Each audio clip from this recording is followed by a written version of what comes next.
આજના સમાચાર ઉપર નજર કરીએ તો શિવાજીનગર માનખુર્દ વિસ્તારમાં એક એવા સમાચાર સામે આવ્યા છે જેને માનવતાને શરમમાં મૂકી દીધી છે। એક પિતાએ 8 વર્ષ સુધી પોતાની દીકરી સાથે ગંદા કામ કર્યા। પીડિતાએ તેના પિતા સાથે માનખુર્દમાં રહે છે। જ્યારે તે માત્ર 9 વર્ષની હતી ત્યારે તેના પિતા પહેલીવાર તેની સાથે ખરાબ વર્તન કર્યું હતું। તે સમયે ઘરે કોઈ નહોતું અને પિતાએ તેનો ઈરાદો ખરાબ થઈ ગયો હતો। જી હા મિત્રો, અત્યારે હાલ મોટા અને મહત્વના સમાચાર સામે આવી રહ્યા છે। તેને તેની દીકરીને ધમકી આપી હતી કે જો કોઈને કહીશ તો ખરાબ પરિણામ આવશે। છોકરી ડરી ગઈ અને ચૂપ રહી।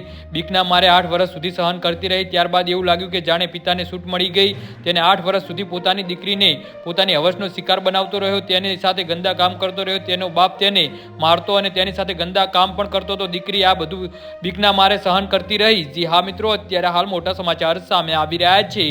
તો મિત્રો, સમાચારમાં વધુ વિગતવાર વાત કરીએ તો જ્યારે તમામ વસ્તુ કાબુ બહાર ગઈ ત્યારે પીડિતાએ 2 દિવસ પહેલા માનખુર્દ પોલીસ સ્ટેશન પહોંચી ગઈ અને બધું પોલીસ સમક્ષ કહ્યું। તેની વાત સાંભળીને પોલીસના પગ નીચેથી જમીન ખસી ગઈ। પોલીસે તાત્કાલિક આરોપી પિતા વિરુદ્ધ બાળ જાતીય શોષણ નિવારણ અધિનિયમ હેઠળ કેસ નોંધ્યો છે। જી હા મિત્રો, તો આવા નરાધમ જોડે શું કરવું જોઈએ તો નીચે મારી કમેન્ટ બોક્સમાં જરૂરથી જણાવજો અને મારી યુટ્યુબ ચેનલને સબસ્ક્રાઇબ કરવાની ભૂલતા નહીં। વિડીયો પૂરો જોવા બદલ તમારો ખૂબ ખૂબ આભાર।